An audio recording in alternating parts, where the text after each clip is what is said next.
कहानी एक ऐसे घर से जहां शादी का माहौल है, लेकिन टेंशन और शांति इतनी कि शादी का घर किसी जंग के मैदान जैसा दिख रहा था।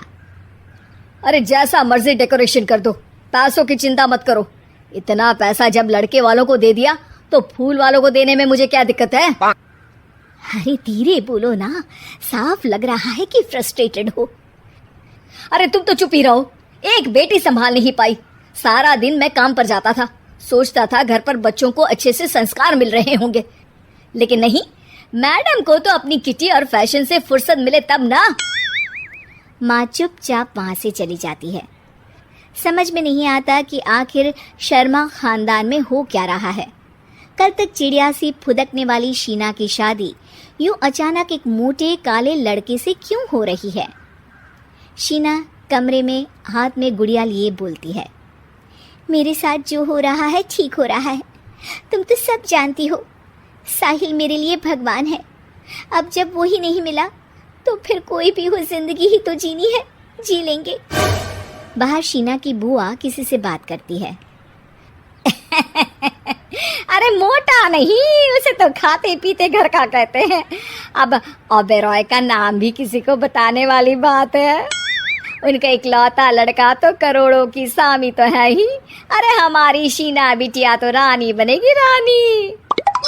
इन सब के बीच कहीं कोने पर शीना हाथ में मेहंदी सजाए बैठी थी और आंखों में आंसू सजाए।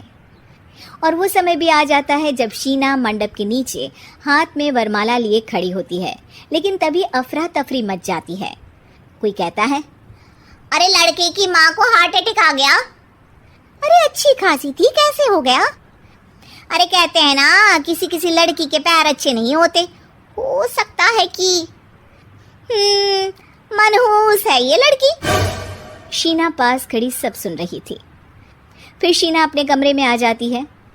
शादी ये कहकर नहीं होती कि लड़की मनहूस है। अब लगातार शीना के लिए लड़के देखने आते, लेकिन आस पड़ोस या किसी के कहने पर शादी हर बार टूट जाती। लेकिन एक दिन, अंकल, मैं काफ़ी दिनों से आपसे मिलने की कोशिश कर रहा था, लेकिन हिम्मत नहीं हो पा रही थी। अरे बेटा, हिम्मत तो हमारी टूटी पड़ी है। वैसे कौन हो तुम? अब मेरा नाम साहिल है अंकल। मैं शीना से प्यार करता हूँ और उसी से शादी करना चाहता हूँ। अरे अब तो किस जात के हो ये भी मायने नहीं रखता।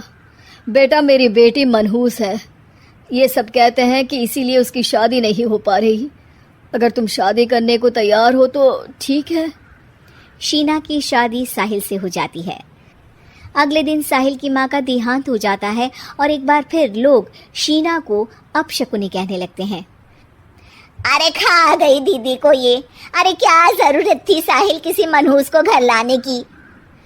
पर बुआ, माँ की तो तबीयत पिछले कई साल से खराब थी। डॉक्टर्स ने जवाब दे दिया था। क्या पता ये भी उनका सौभाग्य हो कि वो बहू का मुंह देख पाई। अरे बहू का मुंह देख पाई, या ये कह लो कि बहू का मुंह देखते ही स्वर्गलोक सिधार गई। खैर, हमें क्या, घर तुम्हारा है, हम तो चले। अब शीना को खुद पर ही शक होने लगता है कि कहीं सच में वो अपशकुनी तो नहीं। साहिल, हम दोनों की शादी नहीं हुई होती तो अच्छा था। देखो ना, कैसे पहले मेरी शादी टूटती थी और अब तुम्हारी माँ भी। अरे ऐसा कुछ नहीं होता शीना, अपशकुनी वगैरह कुछ नहीं होता। ये सब तो ईश्वर के खेल हैं। वो शादी तुम्हारी इसलिए टूट गई क्योंकि तुमको मेरी पत्नी बनाना था, और माँ का जाना तो तय था। वो काफ़ी बुजुर्ग थी, साथ ही एक ऐसी बीमारी से जूझ रही थी जिसमें डॉक्टर्स भी उन्हें नहीं बचा पाते। शीना साहिल की बात सुनकर तसल्ली कर लेती है और वहाँ से चली जाती है। अगले दिन, शीना, अरे ओ शीना। क्या हुआ? उफ, कहीं फिर मेरी वजह से कोई नुकसान? अरे नहीं नहीं शीना, तुम जानती हो, जिस प्रॉपर्टी के केस को हम बरसों से लड़ रहे थे उस पर फैसला आ गया, वो भी हमारे हक में। अब हम करोड़पति हो गए शीना। शीना शांत रहती है। अरे क्या हुआ? करोड़ पत्नी बनकर तुमको खुशी नहीं हुई? शीना की आंखों में पानी आ जाता है। चलिए जी, कुछ तो अच्छा हुआ मेरी जिंदगी में आकर आपके साथ। साहिल शीना को गले लगाकर कहता है, मेरी नई नौकरी भी तुम्हारे ही आने से लगी, ये प्रॉपर्टी का केस जीता, सब कुछ तो तुम्हारे आने के बाद ही हुआ, फिर तुम मनहूस कैसे? ये सुनकर शीना खुश हो जाती है।